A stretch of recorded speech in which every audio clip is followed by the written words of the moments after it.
क्या होगा अगर मैं आपसे कहूं कि ऋग्वेद आज भी एक ऐसी स्त्री को याद करता है जिसे उसके अपने पति ने छोड़ दिया था, जिसका शरीर एक असाध्य चर्म रोग इनक्योरेबल स्किन डिजीज से घिरा था, जिसके बाल झड़ चुके थे, जिसे समाज ने उनके ज्ञान से नहीं उनके रूप से आका था, लेकिन जिसकी प्रार्थना इतनी प्रभावशाली थी कि स्वयं इंद्र ने उनका आवाहन स्वीकार किया।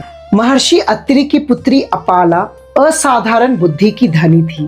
कहा जाता है कि उनके पिता जो कुछ भी शिष्यों को पढ़ाते थे, अपाला उसे एक बार में सुनकर ही स्मरण मेमोराइज कर लेती थी। ज्ञान उनकी शक्ति थी, लेकिन जीवन ने उनके लिए एक कठिन परीक्षा रखी थी। वे एक गंभीर और असाध्य चर्म रोग which is incurable skin disease से पीड़ित थी, जिसके कारण उनके बाल भी झड़ चुके थे। उनका विवाह महर्षि कृशाश्व से हुआ था, लेकिन समय के साथ रोग बढ़ता गया और अंततः उनके पति ने उनका परित्याग अबंडन कर दिया। जिस स्त्री के पास ज्ञान था, उसे उसके रूप के कारण अस्वीकार कर दिया गया। वे टूट सकती थी, राइट? अपने भाग्य को दोष दे सकती थी, संसार से शिकायत कर सकती थी, लेकिन उन्होंने अपने दुख को साधना में बदल दिया, अपने एकांत सॉलिट्यूड को तपस्या बना दिया।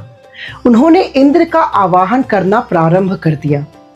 ऋग्वेद के अष्टम मंगल बुक 8 के सूत्र 91 हाइम 91 में आज भी उनकी वाणी सुरक्षित है। एक दिन उनके जीवन का सबसे महत्वपूर्ण क्षण आया। स्नान से लौटते समय उन्हें सोमलता सोम प्लांट प्राप्त हुई। वे जानती थी कि सोम इंद्र के अत्यंत प्रिय है, लेकिन वहां सोम को कूटने के लिए कोई पत्थर नहीं था। तब अपाला ने अपने दांतों से ही सोमरस निकालकर इंद्र को अर्पित ऑफर किया। अपाला की भक्ति से प्रसन्न होकर इंद्र ने उन्हें 3 वरदान दिए। उनका चर्म रोग दूर हो गया, उन्हें नवीन सौंदर्य और तेज प्राप्त हुआ और उनके पिता के खेत तथा वंश समृद्ध हुए। कहा जाता है कि इंद्र ने अपाला को अपने रथ के छिद्र अर्थात रथ के नेत्र आई ऑफ द चैरियट से 3 बार निकाला। Those 3 layers of discarded skin, पुरानी त्वचा transformed into शल्यक which is porcupine, Godha monitor lizard और क्रिकलास which is chameleon